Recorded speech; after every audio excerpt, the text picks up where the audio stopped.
Well, thanks for finding time and coming. We do have a rich program for today.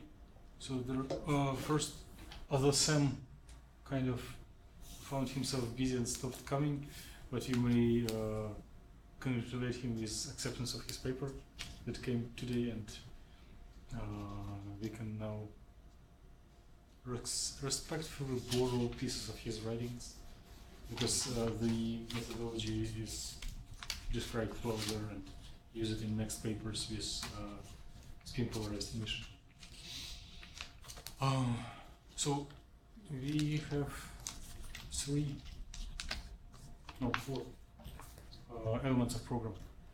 Then it will be a special day for you. It will be first time when you are the speaker, but you are not speaking the first.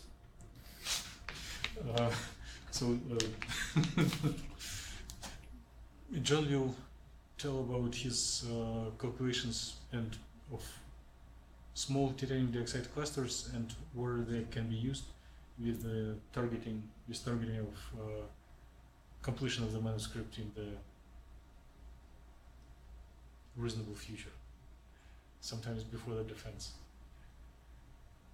which can pop up not far from now. And then there will be literature review, which I thought it will be a review of two people about the same paper, but when I looked on your slides, I made a doubt. Were you reviewing the paper by with Victor Batistin, his co-author? Then it will be an excellent discussion, because you haven't seen slides of each other, but they are completely orthogonal. They look on the paper from such point of view that by looking on slides one cannot imagine that it is the same paper. So and everyone is invited to be critical and throw in arguments against the paper. It is what all reviewers always have to do. And then in the remaining time, which will be not much, there are several printed copies of the written work that Aaron is doing. In order, so I invite everyone to help Aaron to earn a lot of money. So he's applying for fellowship, and any feedback, any little correction pushes him towards the success. So we will distribute a very brief draft. Maybe Aaron will tell a couple of words, like what is the structure, what to look at, and then we quickly write our critical comments and let him collect them. Okay, so John, floor is yours, and you can start, and I will distribute the printouts of your thing.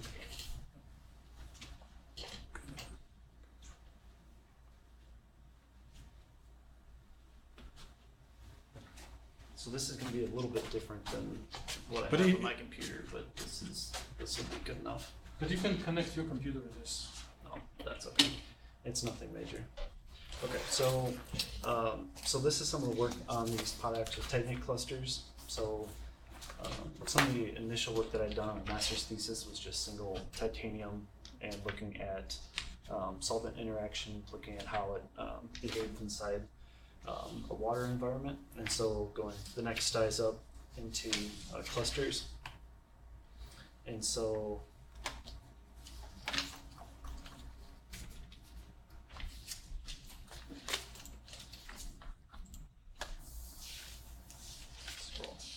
okay, so there's going to be a little redundancy between this slide and the next one, but so some of the applications that these are being used in, so anodes in photovoltaic cells, which people know titanium dioxide has been used quite heavily for a number of years now.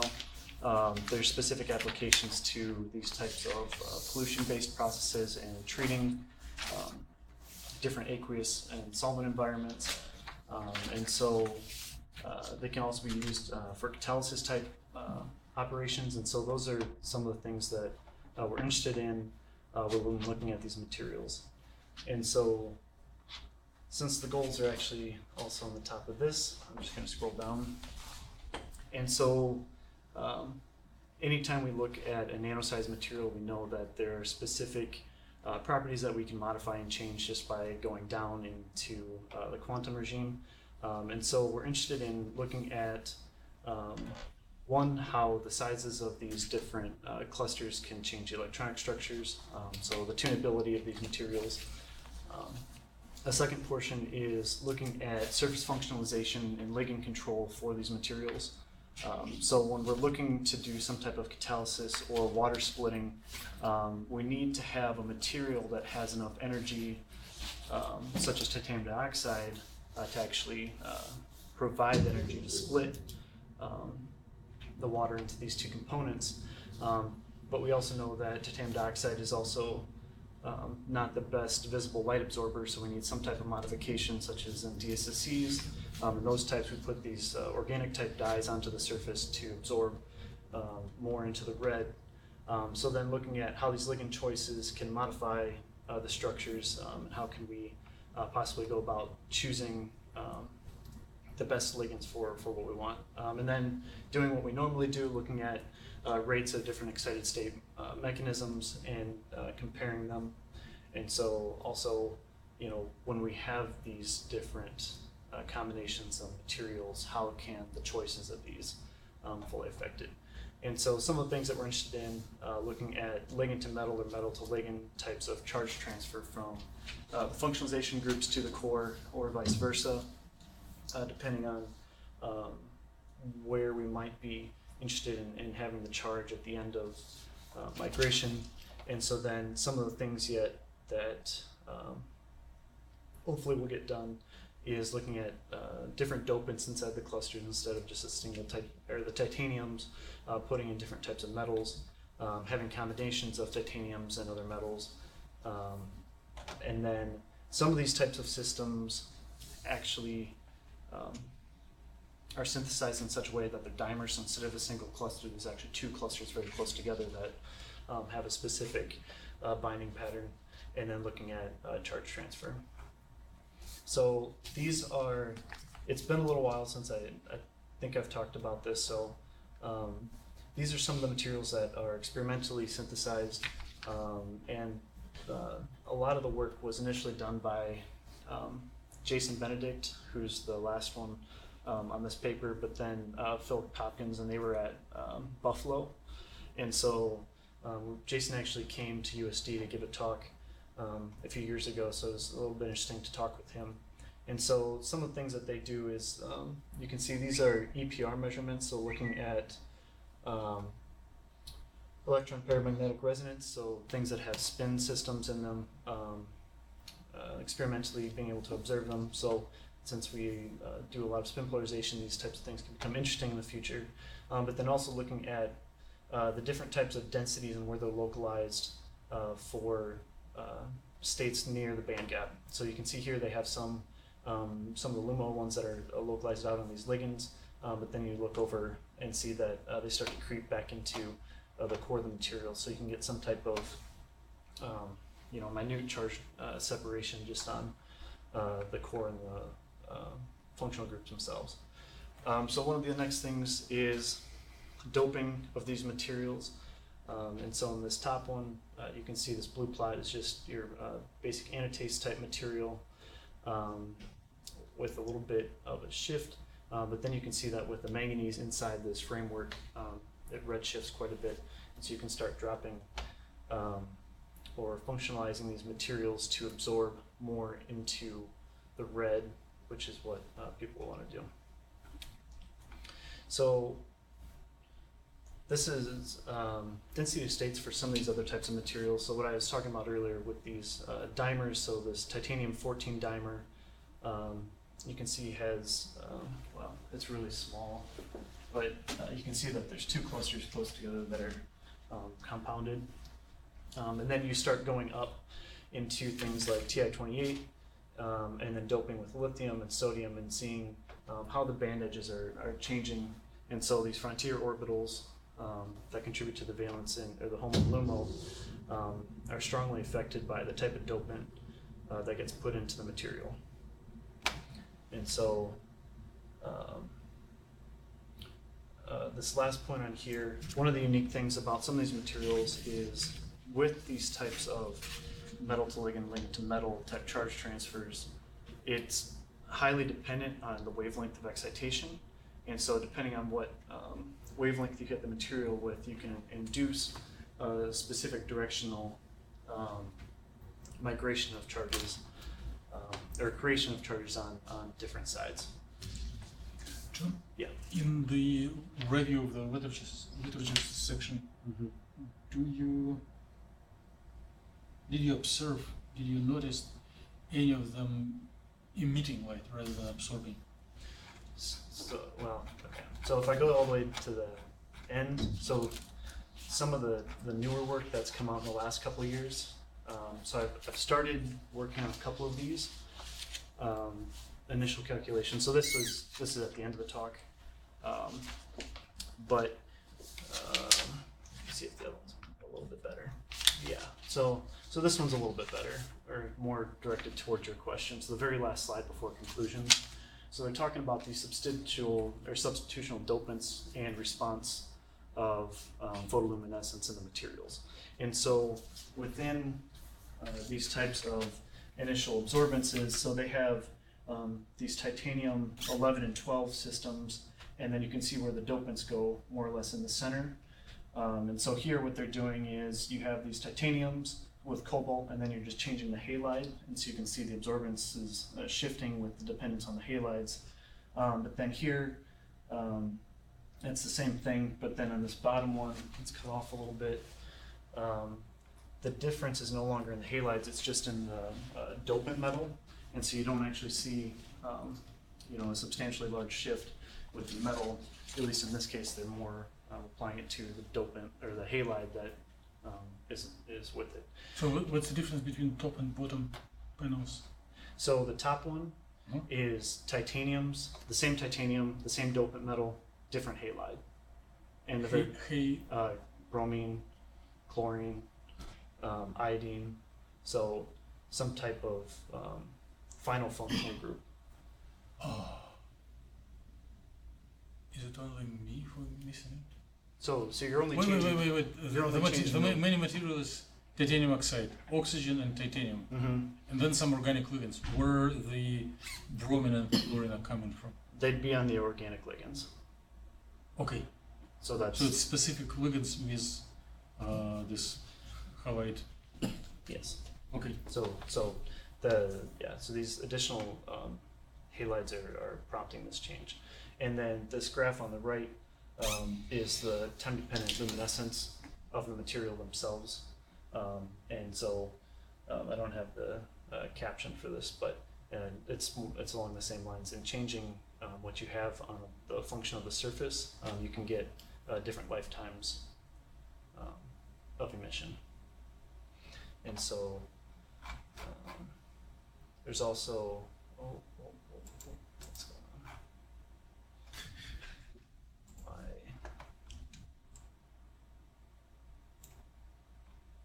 Okay.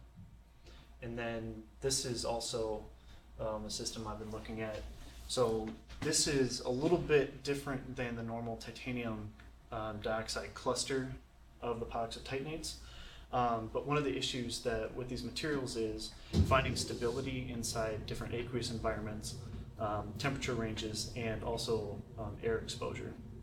And so what this group has been able to do is, so they have this titanium dioxide ring along with a chromium oxide ring, and then functionalized with these chromophores on the outer edges of more or less this ring structure. So this in the black is just the model with without all the chromophores attached to it, and so that's kind of like the base for what this is. And so what they're looking at here is you can see this valence band and conduction band. These blue and orange type pieces are looking at the titanium and oxygens, but what you get is the chromium's adding all these additional states on top and below where the bandages for the titanium dioxide material are.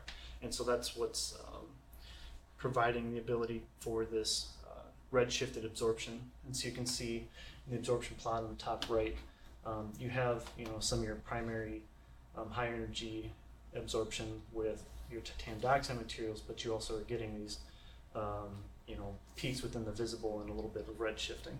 And so that's, So it's kind of core shell. yeah, kind of. So those are a couple things that are kind of current. And so I think this is where we were. And so these, I mean, there's a lot of different ways that you can go about looking at these types of materials. I mean, there's tons of different combinations of core sizes, where generally you have the range of the number of titanium atoms in these clusters going from like 6 titanium atoms all the way up to I think it's 42 in the fullerene-like model, which is one that I showed before, but I don't have in here because I'm still dealing with some issues with it. More or less a big buckyball titanium dioxide cage. But there's also another one that's a little bit bigger. I think they made it with 58 titanium atoms, which those are more or less outside our range limit. But there's, yeah, large selection or combination of materials. And so one of the other, well, I guess this is just showing also the importance of functionalization of the surface. So you can have this base structure of 6 titaniums, 4 oxygens, and then the second half of all these naming are just the additional organic pieces that are put on top of it. And so with these initial pieces, you can build out different dimensionality structures, so quantum dots, rods, thin films, and bulk materials.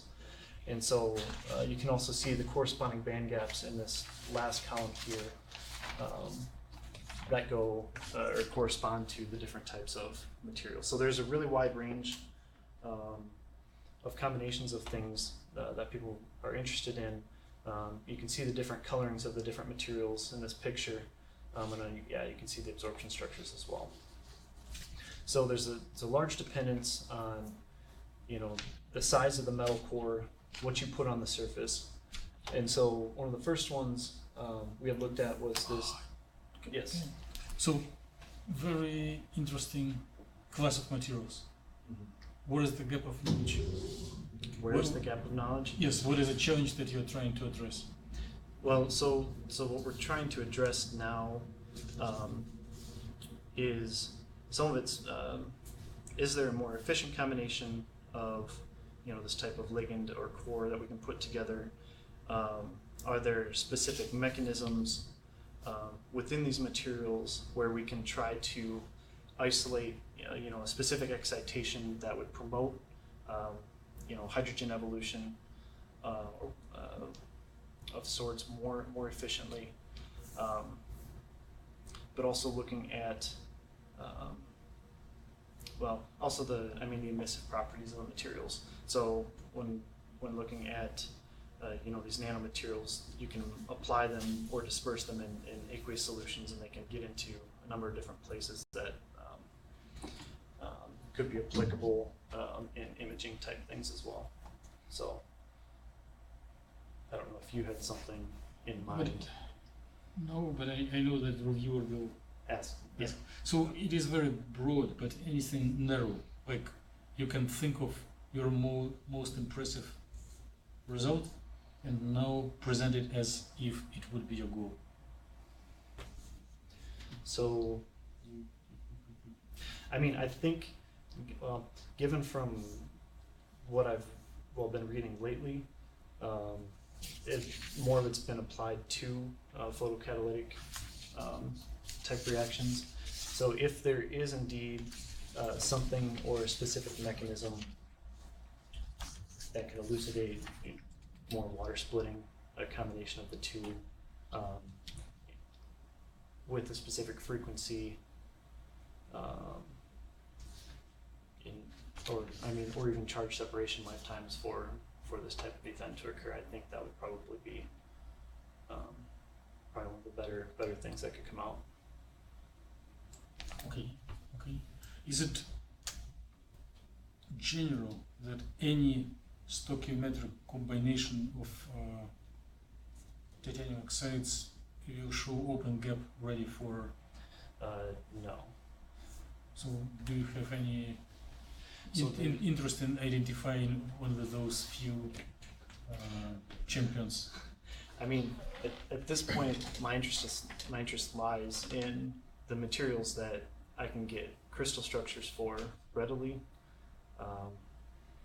and looking at the functionalization that allows some type of open gap in them. So which, I mean, that'll be, I mean, that's part of what we looked at is the addition of electronic states inside of a band gap to promote some type of charge separation lifetime as well. Do you see any threshold of discovery for like Finding right stoichiometry or right balance of ions? Like, can you tell general suggestion if you don't have crystallographic data, which cluster, like which surface to expose, or maybe there is no surface, put only oxygens on surface or only alcohol? Oh, like that. So the majority of the synthesis comes from like titanium isopropoxide, which is well, so this is the isopropoxide is this ligand itself, because this T-tip molecule is just titanium with 4 isopropoxides attached to it, and that's part of like the Sogel synthesis for generating some of this. So I mean, a lot of it is through this way. A lot of the chemistry that's been done has been metal alkoxides, so ethoxides, methoxides. So any type of alkane functionalized with an alcohol. I mean, remove the hydrogen and stick it on there. It's kind of been. I mean, there's been a lot of emphasis put into that chemistry. I know. Let's see, THF has also been a fairly large ligand as well, but this is probably the best suited ligand, at least according to some. Is this isopropoxide? Do you try to tear off legs of a cockroach? Of a cockroach? No. You shouldn't do it. You should respect all living creatures.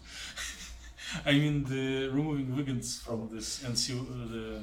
So yeah. So I don't have it in here, but some of the things that I had done was looking at cluster fully functionalized, pulling one off, recalculating energy, and looking at binding energy of specific locations, because we have talked before about having 2 different types of ligands functionalizing a surface, where the majority of it looks like is like an equatorial plane versus an axial. So I mean, if you're thinking about benzene conformation changes in that sense. But one of the things that I also saw was when you have smaller functional groups like these attached to it, they prefer to put the stronger and the weaker functional groups trans to each other. And so I'm not 100% sure on why, but they do this type of offset so that the strongest and weakest aren't right next to each other. So it's some type of almost directional control on where you might have a catalytic site. So it's pair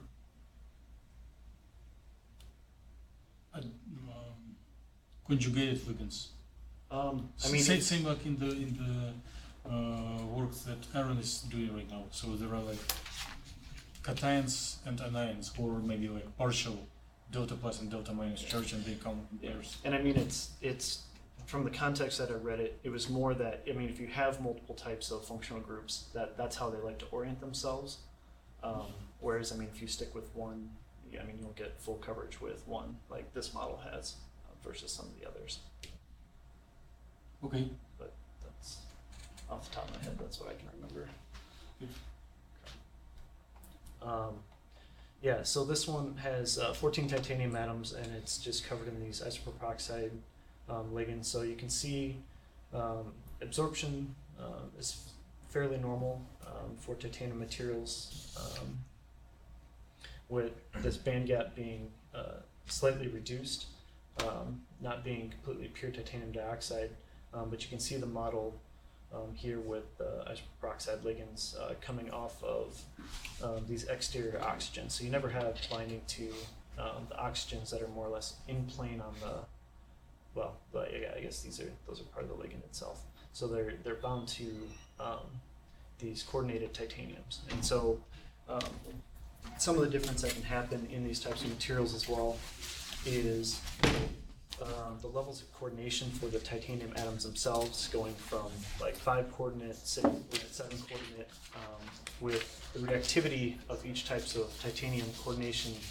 changing for the material. And so one of the things that we were initially interested in is finding gap states that are introduced due to these types of surface functionalization. So for this one, we saw there was still an open gap for the system. If we move up to a little bit larger system, so 18 titaniums, again you can see an open gap, and so this is what a full unit cell from the crystal data looks like. So you can see that they're embedded in the type of organic matrix just to get the crystal structures out. But you can take these out and single them into just the isolated core plus the functional groups themselves. But you can see that there wasn't a huge change in band gap energy. It got a little bit larger actually for the larger system, which we wouldn't normally expect to see, but there's a little wiggle room with the functionality. Okay, so like in one of the literature papers, we have this titanium-6 system, which now there's an isopropanol and acetic acid combination attached to it. So just looking at the titanium core itself, you can see that this band gap is completely closed. And there's no real semiconducting nature to it. But once you put this isopropanol mix to it, you can see that the band gap opens back up. And the band gap is fairly large, which is, well, it gets up to 3, which is larger than the other 2, which is what we would hope since it's a smaller core. And then a second combination of this has acetone and acetic acid, and so you can see that this again has states that are filled up into the edge of the valence band. So the choice of these ligands can play a crucial role in determining the nature of the material. And so if we go back and look at just this isopropanol system, because we have this open gap, and looking at the orbital energy fluctuations, we can see it's pretty tame. Things stay pretty similar, and so the emission wavelength or emission line width is also fairly narrow, since there isn't much change in the homo-orbital energies. Now, for this system, one of the things we're also interested in is looking at these charge transfers. And so you can see that looking at the HOMO and LUMO partial charge densities, you can see for the HOMO, it's localized more on these oxygens, and some of the densities localized up onto one of the ligands itself. Whereas when you look at the LUMO, everything is localized back down near the titanium atoms and look like they have a D character. So you'd expect some type of ligand to metal type transfer if you're going to excite just across the band gap. And so for some of these initial excitations that we showed, we have some rates that are fairly fast for electronic relaxation, looking at less than a picosecond for some of them, but also looking at longer rates for some of the larger excitations. And so looking at some of these dynamics with their photocatalytic application, we're interested in the charge separation lifetimes. And so from these materials, or at least from these figures, you can see that there isn't necessarily a large separation lifetime like we've seen in some of the other materials that have been presented in the past.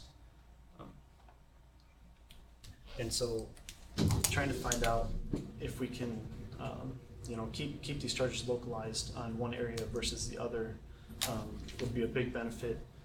But it's also, with this small of a cluster, it's a little bit harder. So you probably have looked on more data than we can get through now. So for the table on the previous slide with the rates, yes. Did you observe, or even if you didn't observe, did you expect to observe any general trend in the rates of this cooling, cascade thermalization as function of diameter of the dot, or maybe acidity on the surface, or type of ligand? Did you see any connections? Like, if consistently replacing one type of ligand, it becomes substantially slower, or like general expectation is that in larger structures it should be quicker, and smaller it should be slower. Do you see something like this? I guess so. In part of your question, so I haven't necessarily looked at acidity of the surfaces. With one of the papers at the end that I talked about earlier, it's actually very stable in a wide range of pHs, which is also one of the reasons why I was a little bit more interested in it. That's all.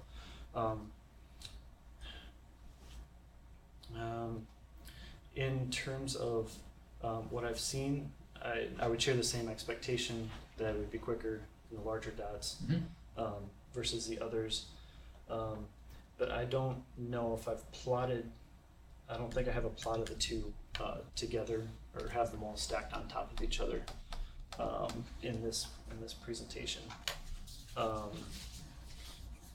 I would have to go and look for that. It will be not a big discovery, but it will be some like matching the expectations. If having two sets of data for different points, right, and their average lines being above or below one. Yeah, because I think, I mean, when all this is put together, I guess my plan is to do still somewhat of like a cheminformatics of taking these large data sets and plot everything on top of each other and look for these really large trends through the different materials. So, I mean, I would expect it to be that if you have the same core and the same ligand structure, you would see rates trend according to just general size of confinement in the systems themselves. But I'll have to look a little bit more closely on various ligand structures. Okay. So then another one, so going from 6 to 17, this is another one where we can get some type of interesting density of states from the material. And so this one, unlike some of the others with just an isolated core, you have an opening of the band gap, which is also something you had asked about earlier, looking at specific structures and what's closed and what's open. And then changing methanol and propanol along with acetic acid in terms of where these states might be put in. So with the methanol, you see this additional state put into the band gap, and with propanol, you see an opening of the gap for the material. And so don't let just the general size on the screen confuse you. The scales are a little bit different, so it is just a little bit closed for this compared to the bare, which is what I would hope to see. And so going forward, looking at this methanol acetic combination with the additional state inside the material. And so this is a little bit unusual from what we normally see, where you have this singular cone jump orbital that has this wild amplitude fluctuations. And so what we found, it also shows up in this MD photoluminescence, where you can see a broadening of the emission peak, but then this sustained emission that goes way out into the red, and that's more or less because you have this energy difference between the HOMO and LUMO closing drastically, more or less for the majority of the dynamic trajectory. Yes. If you want to make a connection between this unique property and geometry, which slide should we look at in the printouts? What are this model showing the geometry? Here, so it would be in Next. Yep. So the next slide at the bottom has the geometry with also the homoluminal part charges on it.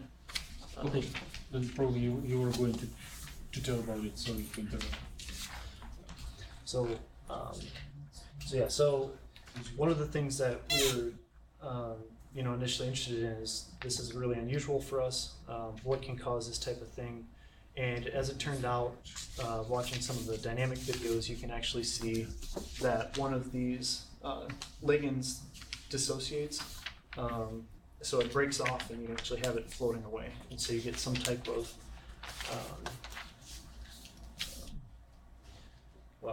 the energy of that state is drastically shifted because now you have more or less an undercoordinated titanium atom at a point on the cluster.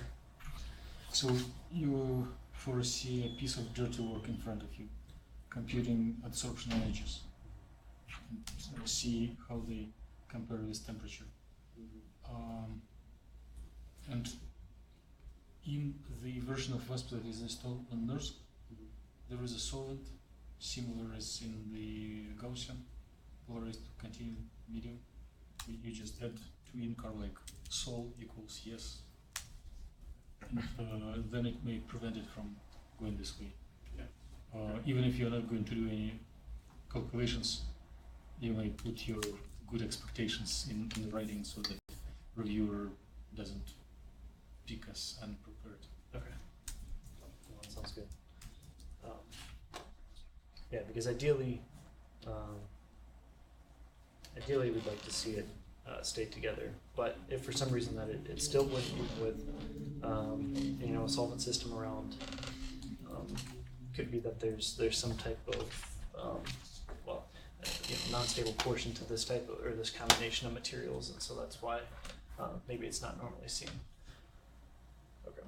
And so again here, with the partial charge densities, you can see that it's primarily localized here towards the surface. And if I remember correctly, when I think I pulled an incorrect postcar, so that's why the density isn't actually localized on an atom, but it should be localized on this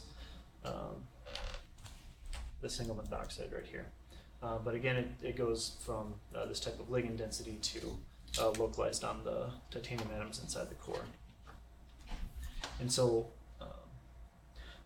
this is one of the systems, though, that because we have such a large energy separation in the valence band, what we can get is these really large charge separation lifetimes. So that's highlighted in the top right figure, where we can see the shorter electron lifetime, but because there's a huge subgap energy to overcome, the hole takes a really long time to migrate all the way into more or less that trap state, or that almost defect state due to ligand dissociation and before recombining in the material. And so that's more or less seen for every excited hole in the system is taking a really long time to jump back up to that. For this system, with some of these higher excitations, you can see that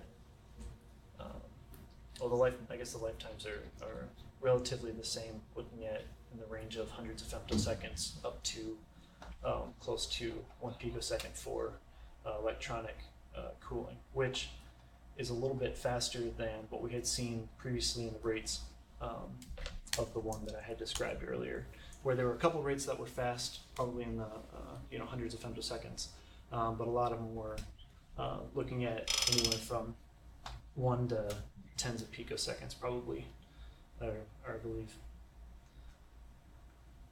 And so those are the dynamics for the systems that I have in there for right now, and we talked a little bit about these types of materials earlier for some of these new ones that I've started working on. And so,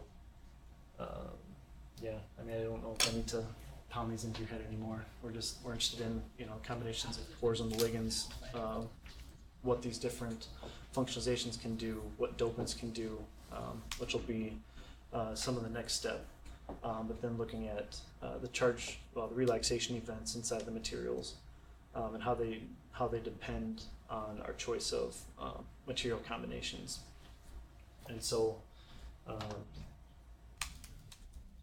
be interesting to see once with some more of the ligand modification, looking at radiative lifetimes and trying to compare them to some of the experimental data that's been observed. And the rest of what's in here are more or less just additional data for partial charge densities and some of the other non-radiative relaxations that were images that weren't shown, but the rates might have been. So, I guess I'll take questions. Okay, let's send John.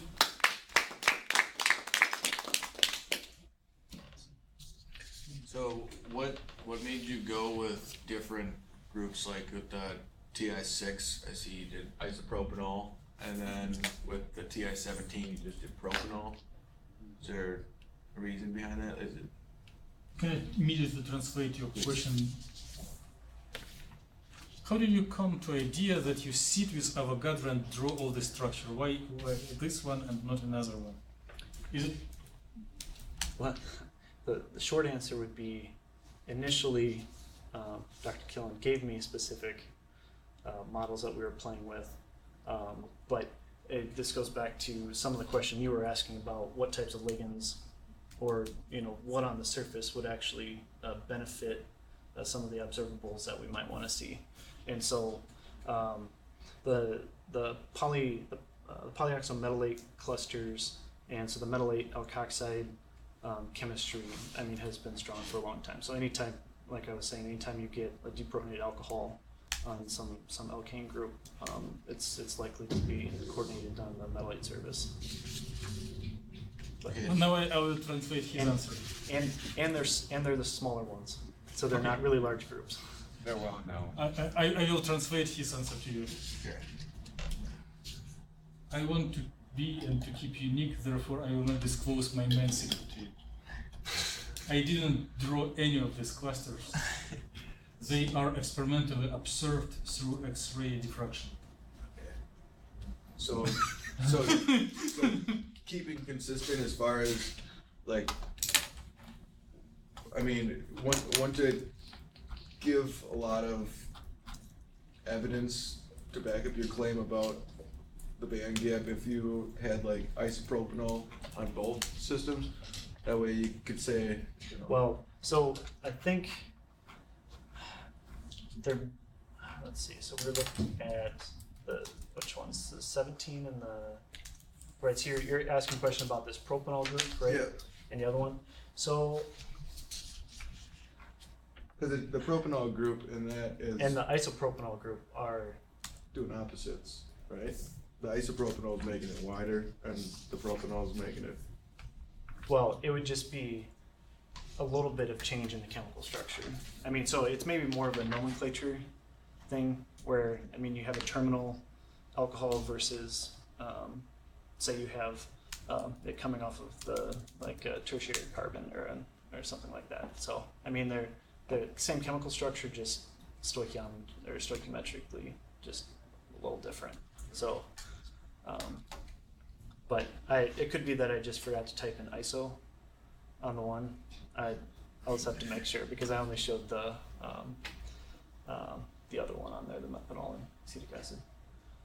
But Okay. Cool. Thanks. I'm sure there are more questions. Well, you're on this image, so just comparing the isopropanol one to the acetone and acetic acid. mm-hmm. So, what do you think's the main cause for that little peak below? Because you're talking just like the differences between both of them, because you Okay. kind of see that the isopropanol has two peaks around 0.2, and it looks like they just get shifted closer together. Right. Let me.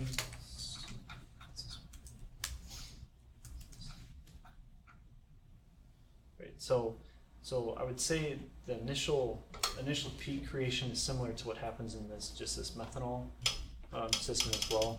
So dependent on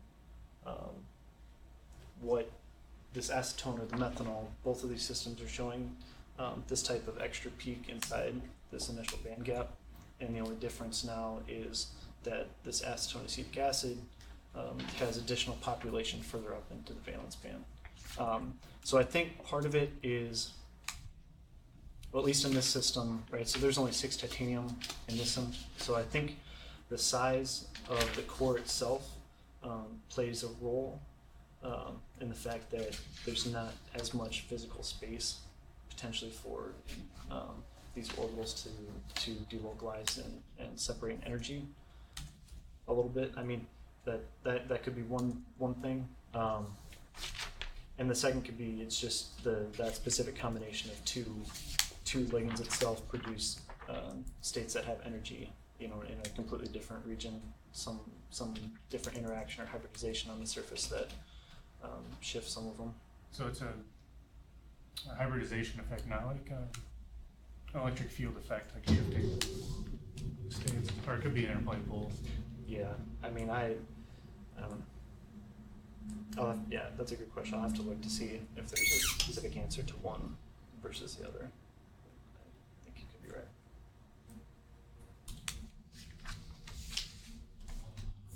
Got another one for you. Oh, yeah. The conclusion page, your last bullet point says dopant choice dictates excitation lifetimes. Do you have any stronger correlation of if one were to want to choose a dopant, how they would go about? Excellent question. Let me translate. Are you fooling us? You didn't show any of the models and results with dopants. Where this conclusion comes from? So, on one of the very first slides of goals and future work, dopants. In the last 2 slides of future work, this was discussion of photoluminescence lifetime dependent on dopant metal in the core. So it is conclusions From based on literature review of received. literature, but it's not conclusions On personal of what you. research. No, but it would definitely be something I would like to look into. Okay. Because with some of these materials, and specifically you sent me a question about they weren't Tanabe diagrams, but they were the other specifically for open spin or open shell type systems. I sent it as a BCC to almost everyone. Okay, but looking at specific transitions for only excited state or open shell systems. So it'll be interesting with the dependence on dopant type and the spin system and what that does to lifetimes. Because there's also some of these materials that they're putting lanthanides into them, and so work that Moon has done with some of the spin orbit coupling. I mean, this is down the road a ways, but maybe trying to implement and seeing what these different types of metals being put into these do versus just your manganese and cobalts and Titanium is 4+ in yeah. So these clusters, and lanthanides is 3+. Is it conflict? So it depends on the specific structure, number of titanium atoms, because you get different coordinated titaniums in the systems. So if I should I just put these up to the top? So like, okay, so here you see all these different color-coded atoms inside these models, and so the light blue and the dark blue and the purple are all variations on how many coordinations each titanium has dealing with the reactivity. So, it's not that they're all maybe So different coordination number may prompt different oxidations. Yes. Okay. So on your introduction slide, you say find ligand to matter charge transfer or matter to ligand charge transfer. I may have missed it since I got here a little late, but how are you going to be doing that? Well, so here This is actually showing like some of the localization of charge densities that has been done already, of looking at where it is. So you can, so say we calculate our ground structure, we calculate our oscillator strengths, we can look at which orbitals correspond to the strongest transitions and the corresponding energy for that transition. Well, then just look at where the part charges are localized. And if it goes from core to ligand, it's metal to ligand. If it's ligand to core, ligand to metal. So you say you're going to look at the oscillator strength and figure out the ones that are the highest. Is charge transfer states supposed to be optically brightest? So I don't know this system, so it might be that charge transfer is. So some of the things that, so like Victor Batista had also done some work on some of these in one of their papers. They showed that dependent on the excitation wavelength, it induced either ligand to metal or metal to ligand. So they could fine tune what type of directional charge transfer they wanted on the system itself. So in that sense, But then optically active. But in that sense, if you're choosing different excitations, you are selectively choosing the non-adiabatic dynamics that would Right. dictate. You're prompting a different relaxation pathway. Yes. Yeah. So how are you going to figure that out here if you do ground state calculations? Fair. Well, so it's not going to be ground state. Okay. So doing our dynamics calculations and then the non-radiative calculations, we can do our time integrated emission that runs with the same information. And so looking at where the time-dependent density matrix for the population is at each time step, along with the information of those two specific states and their corresponding oscillator strength, you can look at the probable transition if there is a population that allows it. Okay. And so then you could start to look at relevant emission events while still following the non-adiabatic transitions for the two charge carriers.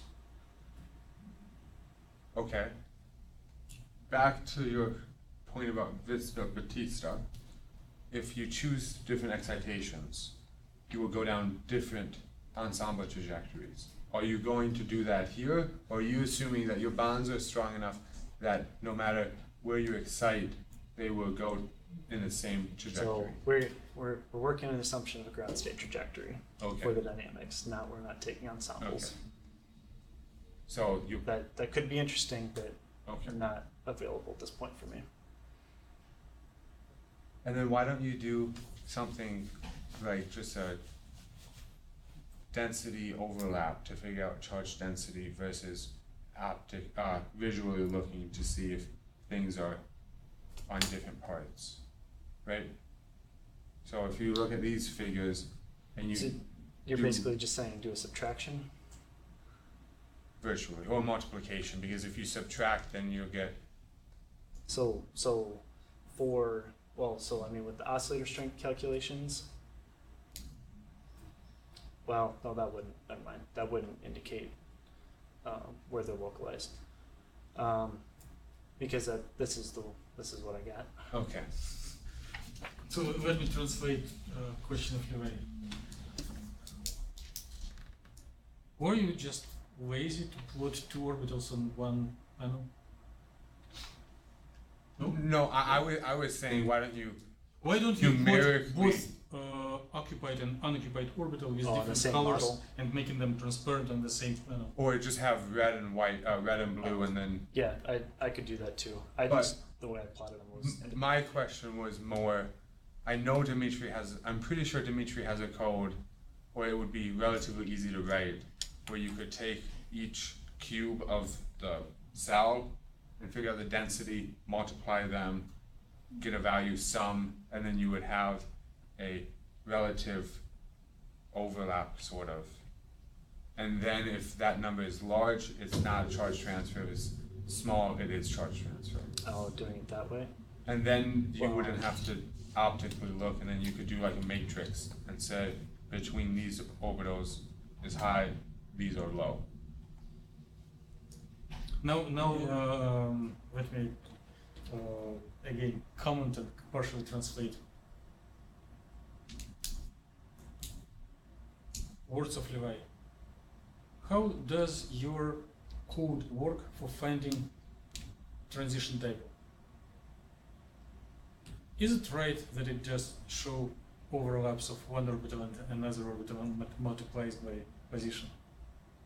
Would it? No, that So you're thinking. all F has X or R in the conjugation. If you take that out, If you do some convolution, then you lose visual representation. Then instead of orbitals, you have just a number. yes. And John already has a number that is relatively reliable. Okay. So it's if you do this complicated tricks, then it will be same level of complexity as just plainly compute oscillator strings, which is not very expensive equation. Yes. I was answering on behalf of John. Okay. And last chance to John to fight back to to people who were asking him questions. Oh, I did have another one. That's not related to that, but I'll wait for John. Oh, I don't.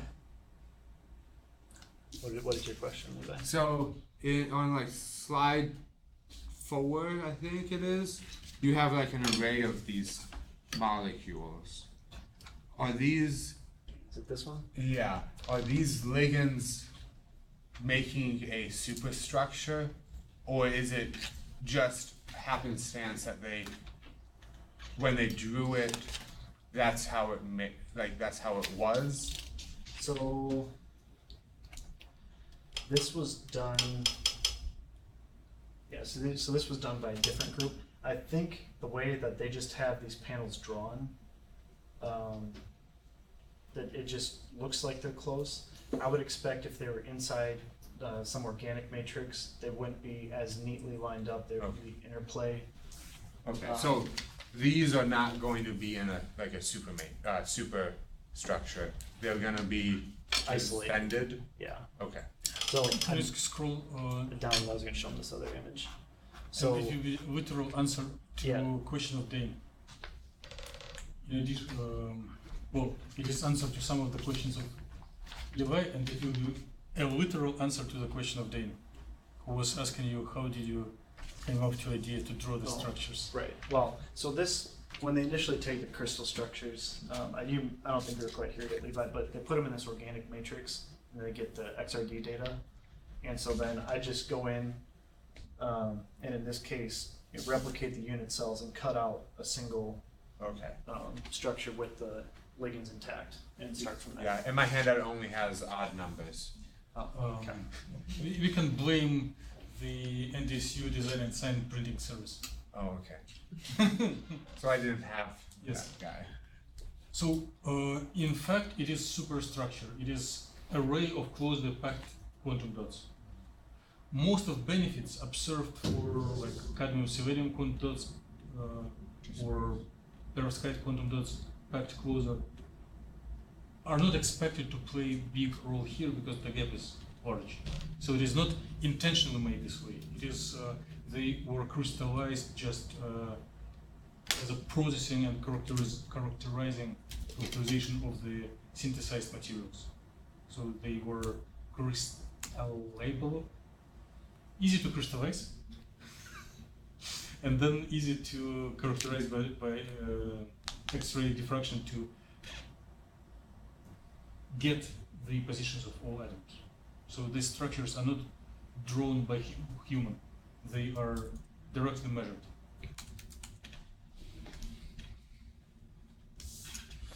More questions to John? If not, thank you once again. So if you were writing some comments, either aggressive or with how excited I am to look at this nice presentation, please submit them to John that he can look through and use them for improvement. So I guess I do have one question, right? So this structure that I had initially cut out before adding all these chromophores to it. So with the CIF file, they had all of the chromophores attached, but it almost looked like some of them were splitting into two. Mhm. Have you had that issue before? Yes, and you can address it too. The XRD is not medication of all illnesses. Right. So I mean, is it There is a standard uncertainty in XRD results, and typically it means that each second cell has tilt to one side, and next second to another one, but in the CIF file they kind of superimposed. So it should be interpreted with a little of human take an brain, average? yeah, and analysis. Okay. No, that works. Okay, so Dane is going to contribute to the literature club and show what are his suspicions about weak sides of research in Victor Batista group. Is that this handout? No, the handout hasn't been distributed. Oh, okay.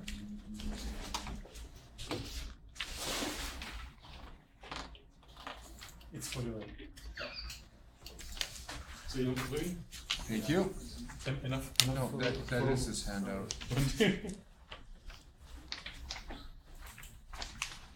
Dimitri, I want the color one.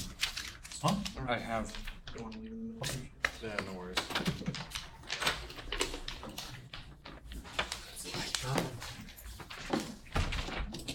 Unless he doesn't want me to, because I asked him too many questions.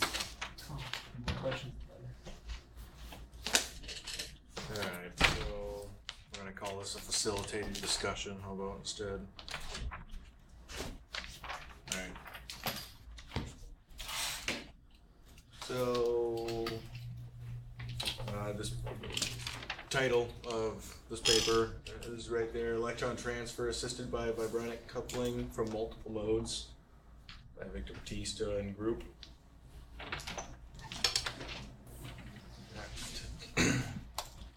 I'll give you a little overview of what I'm going to talk about, summarize the abstract, introduce the Marcus theory as well as the Marcus-Jortner-Levick equation, and show how this research is going to change what we know, what we currently have been doing.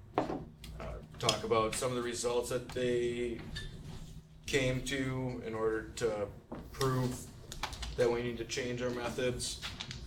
Then I'll pose a question that drew my eye. I don't know. Admittedly, my minimal knowledge on this topic is holding me back from questioning in-depth methods, I would say, but just reading through this paper, there was some things that caught my eye that made me question, so we'll talk about that. So the abstract basically says that this is going to help understanding and calculations for electron transfer modulated by multiple molecular vibrations. So the current Marcus-Jortner-Levick equation, MJL is what we'll call it, with DFT is not a common practice, or it's not known, is what the paper implies at least, because of its expensive calculations. So hopefully they're redefining that equation, make it cheaper, and they've proved to have accurate electron transfer rate predictions in the 10 to the 6, 10 minus 10 per second range. So How many picoseconds is 10 to the power 10? 10 to the power 10 seconds? 10 to the power Oh, yeah. 10 seconds. Well, okay, 10 to the power minus 10 seconds. Like 1 picosecond? Or picoseconds to the minus 9, right? That's nanosecond. Yeah, seconds higher. Minus 12. 12. So 10 to the minus 10 seconds is like 100. Yeah. Okay. Okay. So that all seemed good to me. Nothing to argue about there. Alright, so at the top here you see the Marcus theory, I believe is what it's referred to here. Yep. I can go over all of these if you'd like. I think most of them we know. We see the Bolton's constant. Yeah, I think that those are all known. So this picture is, this is in the introduction. This is just showing what they did. So they have their donor, their spacer, and then their acceptors. They have 9 different acceptors. A1 is listed in the top middle there. And then this B side on the left, this is using just the MJL equation. So it's got a consistent curve, it's a perfect parabola, whereas if you take into account the vibronic couplings, you get this asymmetric curve with a extended inverted region. So can you comment, or were you planning to comment a little bit about this, what you call it, consistent curve? The one with bluish and reddish parts. This one So, here? yeah, what is on the x-axis? That, oh, I cut that out, didn't I? It is the negative delta G. Okay, Is it the Gibbs free energy? Okay. Is that right? so it's like, It's under there, it's negative G is less than lambda, Mhm. is equal to lambda and greater. Oh, yeah, yep, okay. okay, and what is lambda? Lambda is the wave, Uh-uh. no, sorry. It's a favorite quantity of Levi. Because he was asking questions about it. Today? Yes. So it's nuclear reorganization energy. Reorganization. How much the energy of system changes if one promotes it into different electronic state and the solvent molecules rotating to adjust to this motion. Okay, and because it didn't take into the vibrational energy, I guess I don't understand what A5 through A9 present that A2 through A5 don't. So Me too, but we can probably look over here. So exponential minus something will have maximum at which values? so when delta G is equal to negative lambda. Yes, then it will be exponential of 0. 1. In all other cases it will decrease. So it corresponds to when they are Oh, in the Okay. center, and when delta G gets minus delta G gets smaller or bigger than lambda, it rates decreases. okay. Now you are a certified expert in Marcus Yes. theory. Yeah, that makes sense. Okay, so And Marcus, which prize did he got for this theory? I'm gonna guess a Nobel. Yeah. Okay. I didn't know that was a guess. Alright, so go on to some other equations here. Oh, this is weird, isn't it? Yeah, okay. So the equation 2 assumes a single effective vibrational mode. That's the MJL theory. So the top one is the Marcus theory, the bottom one is the MJL equation. And then the third equation there is just defining S for you in that equation. So the second equation, it looks same way as Marcus. Yep. It's, Repeat it again and again for each nuclear degree of freedom. yes. Okay. But it doesn't take into account the vibrational or vibronic state transitions. Oh, so it is not quantized. The number 2 is not quantized? Or it is? No, there is summation over Correct. quantum. I think what you said is right. It doesn't, it's not quantized. Oh, But number 2 is because- for one nuclear mode, but it is quantized. It has many degrees, many levels which are counted by this new, right? Okay. Okay, and then equation 4, that is the new equation. Super hard to read. It's like taking equation 2 and multiplying it on itself Yeah, 100 times. and if you can see the distance or the difference in S, equation 5 down there, that's I think down here. This is the big portion. That's what changes it because it takes into account the nuclear coordinates. So it's taking into account the vibrations of each atom. So I don't have anything to argue about that. That seems good to me. So what is the e to the negative s? Where at what equation? So Equation 4? equation 2, Equation 2. right after the sum sign. What's that about? Exponent to the, well, S is defined on the right hand side, equation 3. Yeah, but what's the physical interpretation? Do we know it, or is it just? Let's Yeah, let me this, translate it. this one's from literature, the equation 2. This isn't a new equation, so it Let is me known. translate it in a simpler form. Okay. Based on your equations, is variable s having some dimension or it is dimensionless?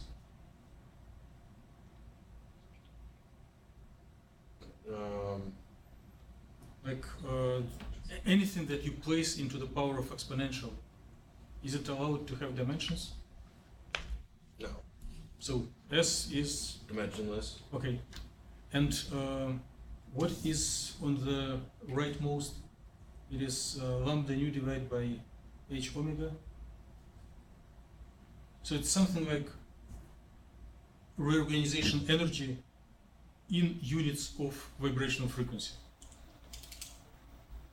And Levi wanted you to like tell, oh, don't you know it is one of these factors from the literature? Oh, okay. I would not have known See, that. see how he is happy.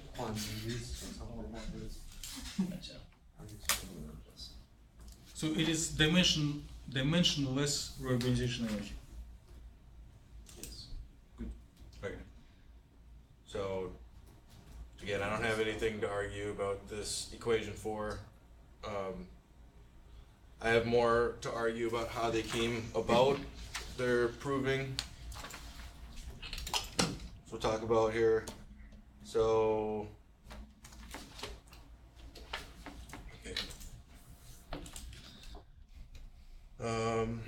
okay, this is a figure taken out of the results section, and I have a hard time understanding it myself. Not just because the way that they explained it, but so these are all DFT values. This is using their equation 4, and I'm drawing a blank again. What was omega affected? What's the term for that? Did they truncate the sum? You mean in the question 2, in the middle here? In equation 4. It's a infinite sum, infinite times, so it's a nested infinite sum. Did they talk about when they truncated it? I don't know, but we can guess it from common sense. So number of this sum symbols is equal to number of degrees of freedom. So for each Yes. vibrational degree of freedom, there is a separate summation. But what I'm saying is it goes new from 0 to infinity. Yes. Do they truncate it, or do they actually? Of course, in numerical calculation, you truncate. Like infinity equals 20 is a good approximation. Okay.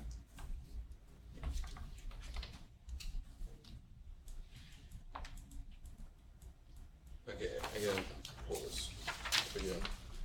So they're using the Hong-Rees factor. Is that, am I saying that right? Okay, that's the SI. You can't read these labels because I had to take screenshots of them. So the top yellow there, that's the Rees factor, and then here we have our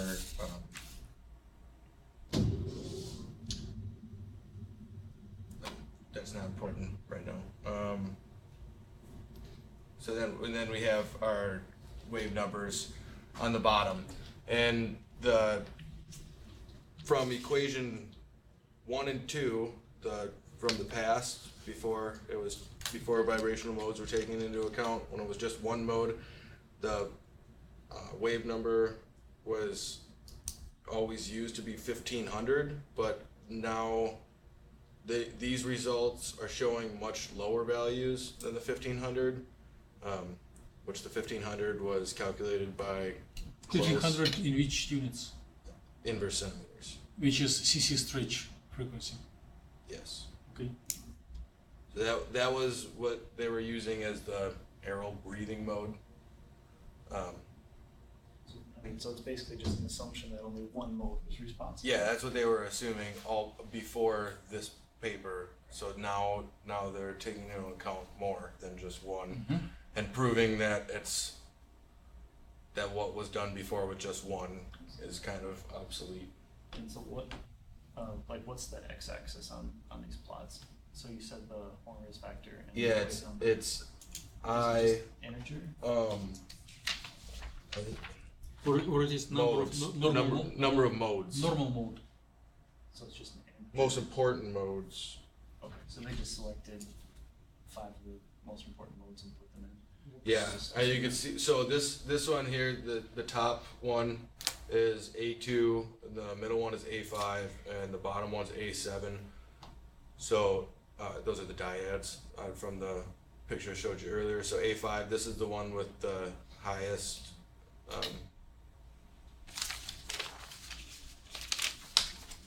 reorganization energy. See it? A brief comment, Levi, Please. about your question to John. Which one? About using excited state trajectories. So if John would have unlimited numerical resources to address your critique, he would tell like, I'm doing the same as Victor Batista, finding one risk factors for all modes of my module, and find that they all are less than like 0.01. This is a good justification to neglect excited state trajectory and do everything in ground state. But since we are limited in numerical resources, we just assume it and hope for the good. Sorry for interruption. No, it's okay. So I don't really think that I don't think anything's wrong with this either. I think everything here, they explain it really well in the paper. I should have brought some handouts for each one of these, but they explain everything extremely well, and this figure proves that equation 4 can be used with DFT beyond single effective vibrational mode models. So the reason why is because they used their equation 4 experimentally and calculated, and as you can see, they line up nearly perfectly. And if you were to use equation 2 and then use equation 4 experimentally, they wouldn't line up like this.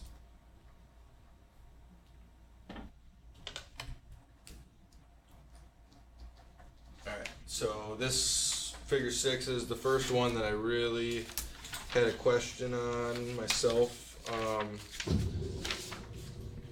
So the top one is using equation 4, and the bottom one is using equations 1 and 2 listed earlier. So the bottom one is past methods, and the top one is new one.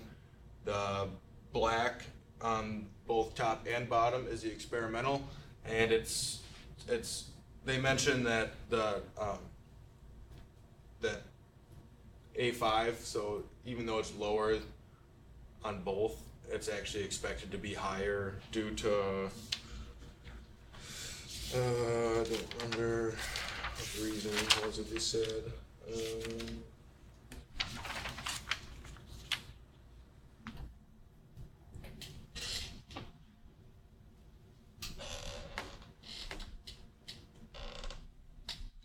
I don't remember, but what got me on this one is this sentence. It says clearly equation 4 provides better agreement with experimental data than previous methods.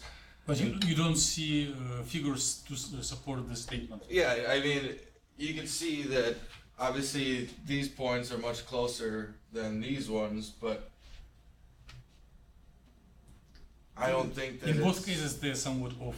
Yeah, they're both off, and they're, I mean, fairly close in both. Like the blue one is closer to the black line in B. For number 5. Is that- No, for 1 is at like 10 to the whatever, so it's lower. Mhm. Then on the other Yeah, I'd side, like the second half here. All of these ones, well, I guess, yeah, from here to here, right? The blue ones look good. And then from here to maybe 6 line up very well. So I would say that it is better, but I don't know how clear it is that it's significantly better. Oh, okay. So these dots are experiment. Yeah, the This black ones are experiment. black experiments, and the blue and red are methods. And red is maybe like 20% higher to the black than the blue, but it is still very off. Like it is off by 2 orders of magnitude. Wait, isn't the It's a on logarithmic B, scale. these are the ones that are more approximated, and the green line, that is using equation 4. Yeah. They're more exact. Yes. Okay. Well, Well, it's one effective mode versus all. Yes. So it's the same equation. Which then you go up like 2 orders of magnitude. okay. So you are 2 orders of magnitude. You are 1 order of magnitude better, but you're still another order of magnitude off. Somewhat, but that also goes very hyperbolic where it doesn't go as hyperbolic. Just like this Right. figure. I mean, I feel like if you would plot all nodes on top of the one node was experiment. So it wouldn't be if you a want to ton of pinch the author, you should ask him to remove the word clearly. Yeah. Yeah. Or explain it, and then it would be clear. Yeah, that's what I think too. Explain each point, how close it is, and if the experimental lines up with the calculated more closely in every single dyad, then it would be more clear. But like you look at dyad 7 through 9, they don't line up as well as 1 through 6. So the method gives incremental improvement, but not drastic. Right, it's not perfect yet. Okay.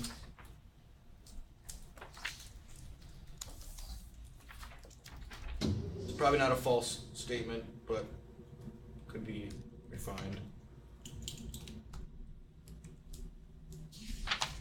Alright. This one was one that really caught my eye too from previous discussions with Dr. Hahn about the simulated mass spec. They say, what page I got? Page 7. So, when introducing reorganization energies in their methods section, they say that the energies were computed separately for each fragment, but they don't define fragment, so I'm curious if they need to take into consideration boundary conditions, because now this, I feel like if you're defining fragment in the sense of what they're using for their experiments, that's one thing, but like you couldn't use this equation on a combustion mechanism. Okay. See what I'm saying? Many people work without periodic boundary conditions. We inside the group use software that is designed for solids. Therefore, molecules can fly through one bound and reappear there. But there is a large core of software that considers like one molecule in a vacuum or in a solvent without periodic boundary condition. They think that there is an infinite medium around. Did they say what software they use? Yeah. The Gaussian software. Yeah, so that's local basis. Okay. So it's no periodicity. So no worries about fragments then? So it still doesn't, I mean, I guess I've never used it, but do you just define a fragment off of interatomic distances still then? Or do you have to determine using I would think. total energy? I would consider the defined fragment as just the whole molecule, wouldn't you? Or, I mean, did they show Oh, that yeah, I there was suppose. actually breaking No. in simulations? I guess they refer to different parts of the molecule. Like you have donor, you have spacer, you have acceptor. So each of this is called a fragment. Okay. Yeah, that makes sense. Okay. Well, maybe they should define that. Okay. You mentioned this to them, tell that your target audience is not happy. You must define everything. Alright, any questions towards me about what's been talked about? I don't know how much I'll be able to answer, but. Let's thank Dane.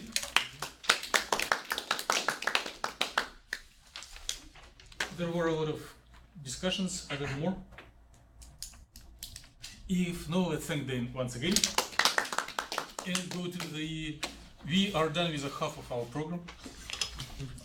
Oh, how many speakers do you guys have?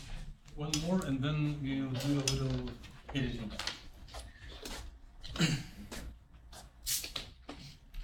There will be no printouts, therefore we need to be more attentive to what is on the screen.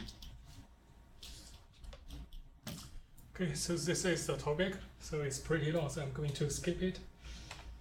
So basically, they're working with this kind of And structure. it is the same paper. This is for JAX, Yes. and that one is for the JAX where Victor Batista is co-author. yes. This is a different paper though. Hmm? This is a different paper, isn't it? But basically, they use the same methodology from your Okay. paper.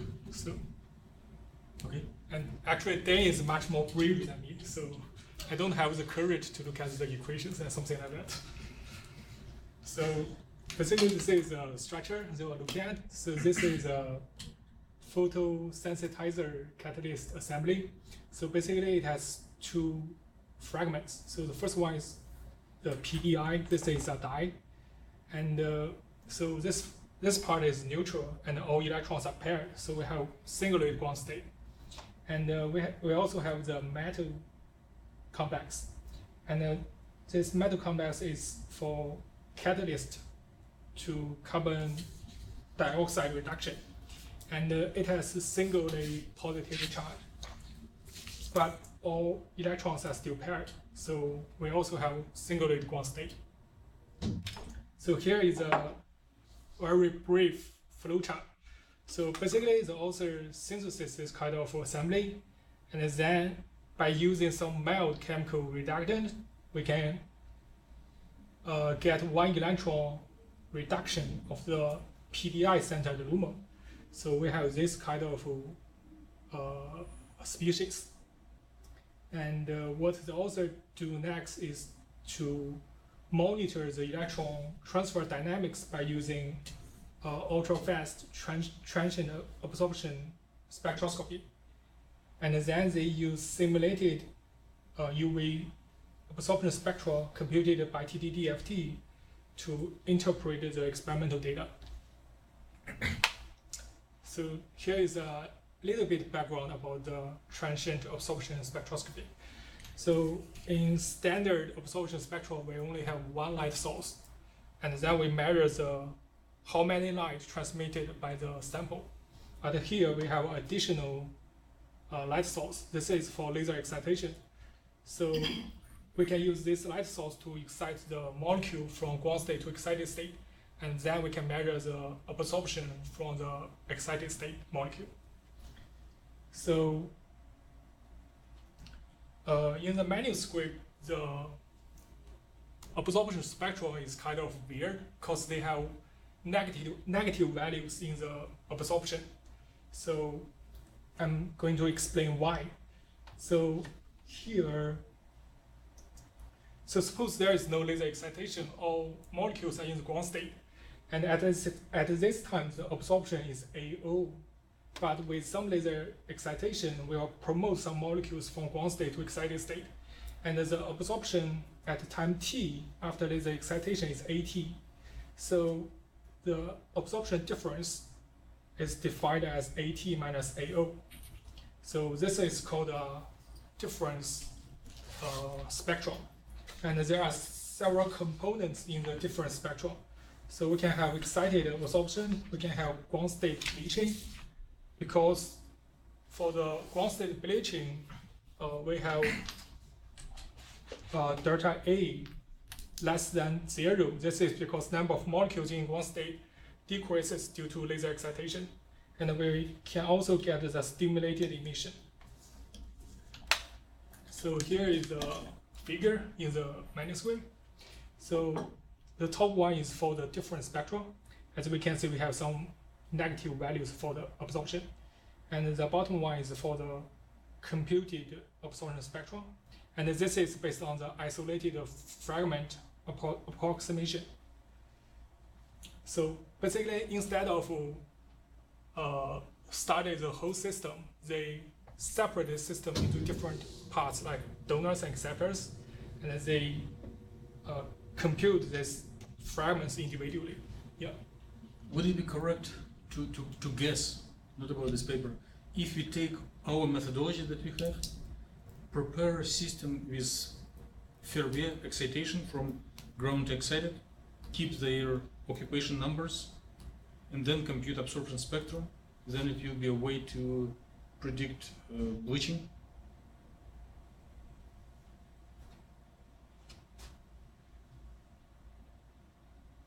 So you need to take into account the excited state, right? Mm-hmm. Okay, yeah. Okay. So in the absorption spectra here, this is the indication of ground state bleaching. And another interesting feature is the black bond. So as we can see at 7.8 nanosecond, we can still see this feature. So this is a long-lived state. And the author indicates this is a triplet state. And this is due to the PDI group. So this is a little bit about the fragment approach the authors used. So the panel A is for the combined system. So this shows the frontier orbitals, molecular orbitals, and the B is the individual part. So basically they match very well. So that's an indication their fragmentation approach is okay. And basically they claim the electronic structure of the whole system is just the sum of each individual component. And this is because there is very weak coupling between the donor and acceptor.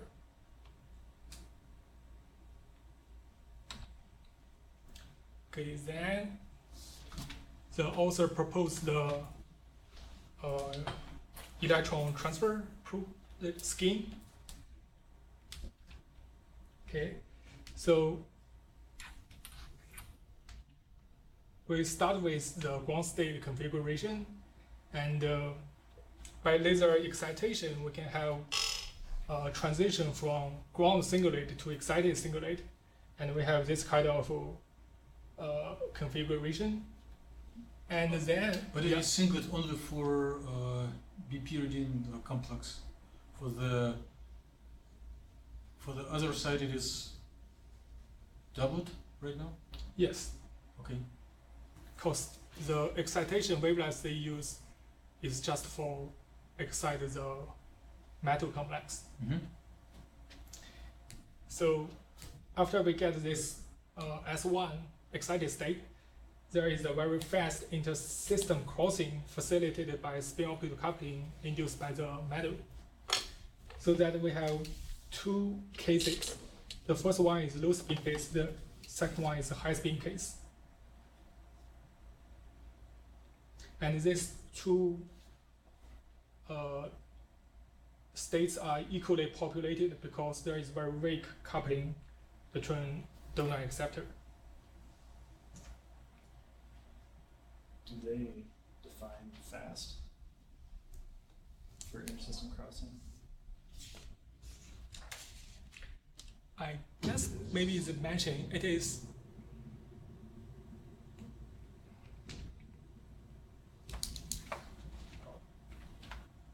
I guess it is sub-picoseconds.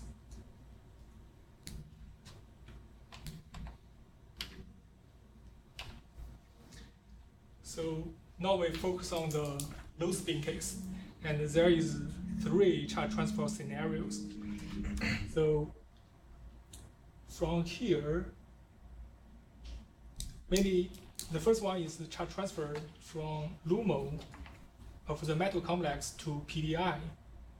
But actually, this electron transfer will give PDI 2- and metal complex 2+. And they also said it is not possible because the solvent, the dielectric constant of the solvent is not high enough. And also they perform some additional calculations, and they indicate if you want this electron transfer to happen, you need additional 0.4 electron volts energy. So it is not likely.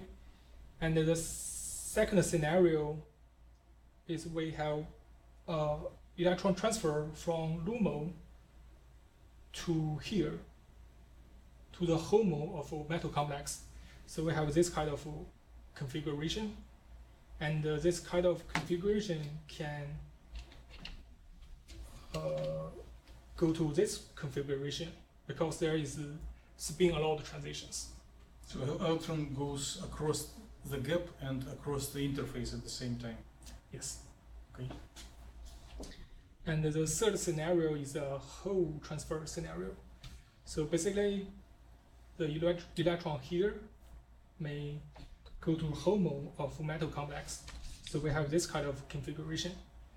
But they also said this kind of transition require additional 0.02 electron volts. And also, according to the Marcus calculation, this process is way slower than the second pathway. And here we focus on the high spin case. So for this one, there is only one scenario. So we can have a triplet to triplet. I guess this is a whole transfer instead of electron transfer. So basically, the electron here at the HOMO of PDI can go to HOMO of metal complex. So we have this kind of configuration.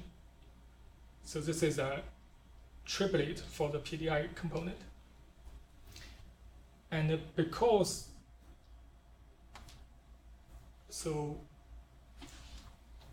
at this case, all electrons are parallel. So this is a spin forbidden transition, so it has a very long lifetime.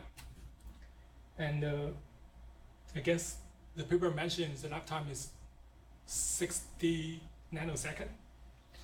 And with some help of inter-system crossing and electron transfer, we can finally go back to the ground state like this. So I guess my question here is why can't we go to this pathway?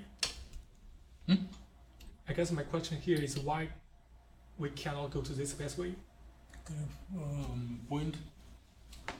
Why? Just having a spin flip on the metal.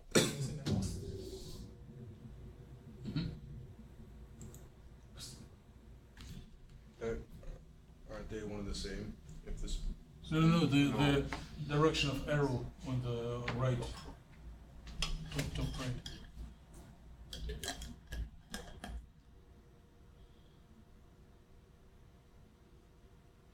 It could be possible, but maybe.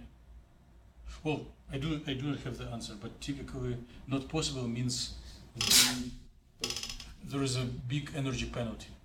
So this spin flip will have, upon spin flip, the total energy will increase by too much. So it is not accessible. But didn't you say earlier that, I forget, can you go back, like here, you can do a spin flip on the metal, and it does not have energetic cost. Yes, that's the reason I was. But here, it's still in the metal. It could be one directional. On the previous one, it was up and then it went down. Here it's up, then down. Does it matter that it was on bottom or top? Can you go back to the green ones? So, or, Is it down? No.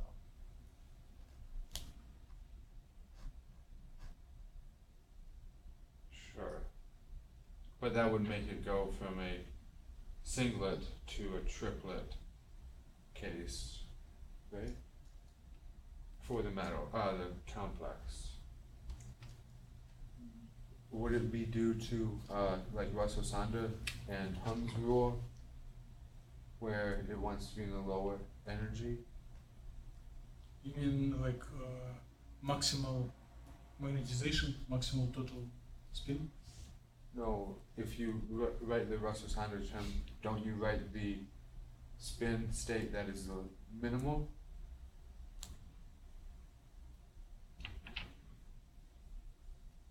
Like you have L, S, and then the bottom. Mm-hmm. Well, it deals with, on the bottom it is when there is an orbital angular momentum. Here we're not speaking about orbital angular momentum at all. So it would be the, like, SP character. Mm-hmm.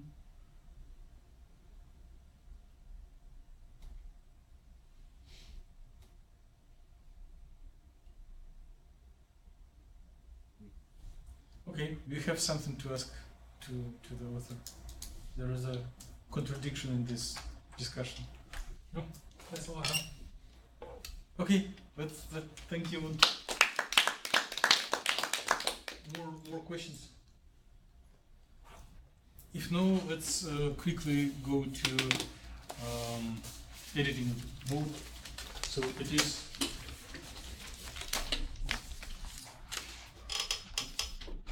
four pages printed on a piece of paper, and if you want to be nice to Aaron, it's for the next time. Now you are invited to be rude. I only got two. Yeah, I only got two. Yes. It's not printed on the back. Not really another. Okay. Then merge together, maybe it will be a complete piece. Look at this. No, it's there. Four. Yes. Good thing you have a blue pen, I have a blue pen. I think it's what is this for?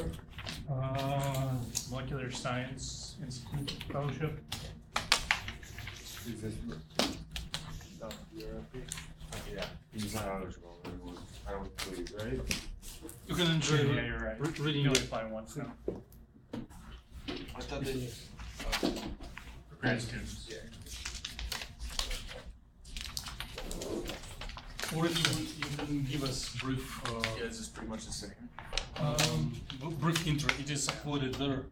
You can just scroll through. Huh? Do another one? Do you want more? Yes, please.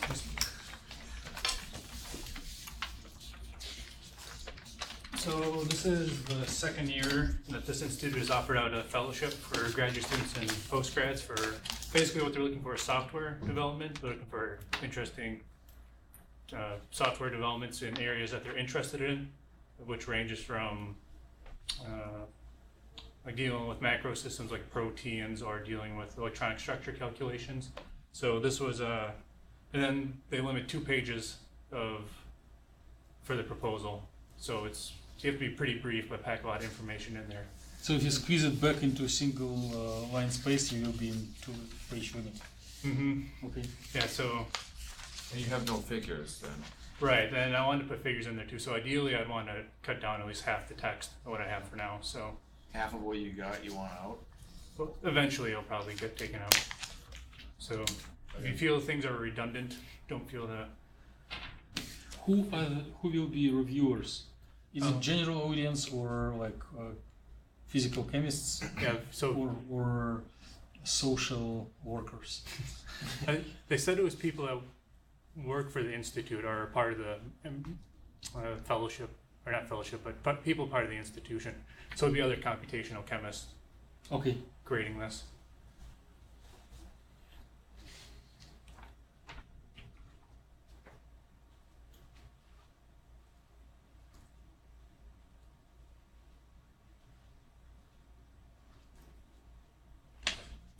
And at this stage, it is still very drafty, so there's a lot of comments in there to myself.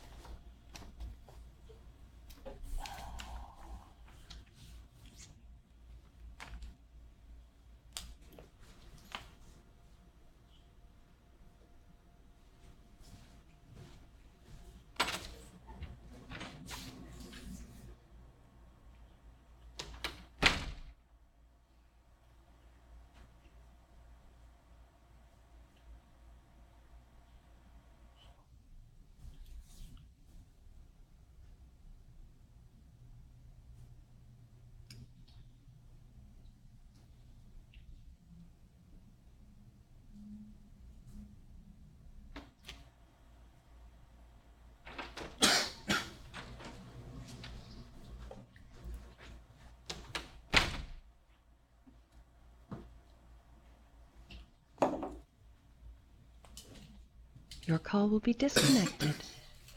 That's fine. Go forward.